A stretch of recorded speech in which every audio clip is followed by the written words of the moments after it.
La Terre, notre belle planète bleue. Dans les films, elle est toujours sauvée par un super-héros. Dans la vraie vie, on l'attend encore. Mais le péril, lui, il existe bien, c'est le changement climatique. Explication. À l'origine du changement climatique, il y a les gaz à effet de serre.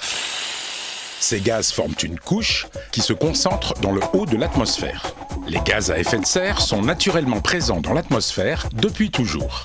Ces gaz ont un rôle de régulateur pour notre planète. Ils gardent la chaleur du soleil et maintiennent la Terre à une température moyenne de 15 degrés. Sans eux, il ferait très froid, environ moins 18 degrés. Depuis la révolution industrielle, les activités humaines ont provoqué l'augmentation artificielle des gaz à effet de serre. Le filtre s'est transformé en une couche de plus en plus dense qui forme comme un manteau autour de la Terre et retient plus de chaleur. C'est ce qui provoque le réchauffement de la planète. D'après les scientifiques, la température moyenne de la Terre devrait augmenter de 1 à 5 degrés d'ici 2100. 5 degrés, ce n'est pas énorme, me direz-vous. Détrompez-vous.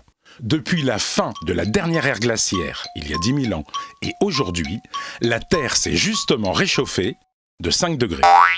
Le réchauffement de la planète modifie les équilibres naturels.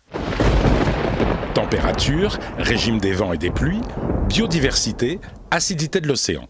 Dans l'hypothèse la plus pessimiste, les océans auront grimpé de 82 cm d'ici la fin du siècle. 700 millions de personnes devront quitter leur logement et trouver refuge ailleurs. L'augmentation de la température moyenne de la Terre accentue l'évaporation de l'eau. Le cycle de l'eau se modifie, avec pour conséquence plus de pluie au nord et de sécheresse au sud, et des événements climatiques extrêmes plus fréquents. Le réchauffement de la planète va aussi avoir des effets sur notre santé. Certains insectes, comme le moustique tigre, apparaissent dans des régions où on ne les avait jamais vus. Des maladies tropicales se développent dans plusieurs pays du monde. C'est le cas du chikungunya ou de la dengue. Les déserts gagnent du terrain, comme au Kenya ou en Tanzanie. La biodiversité est menacée.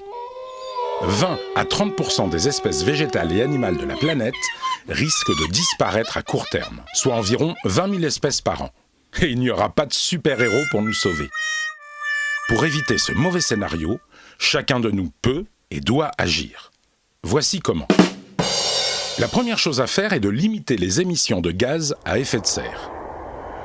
Pour cela, nous devons réduire la production et la consommation d'énergie fossile, comme le gaz, le pétrole ou le charbon.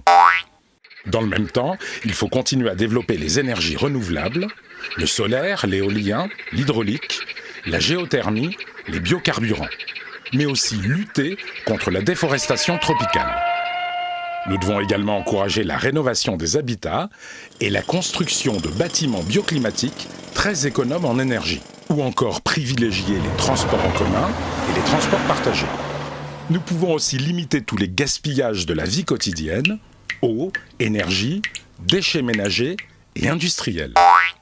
Enfin, nous devons nous adapter à la hausse des températures et à la modification du climat. Certaines cultures qui demandent trop d'eau pourront être remplacées par d'autres, mieux adaptées au climat. Chacun de nous a donc un rôle à jouer. Par nos actions individuelles et collectives, nous pouvons adapter nos sociétés et lutter contre le changement climatique.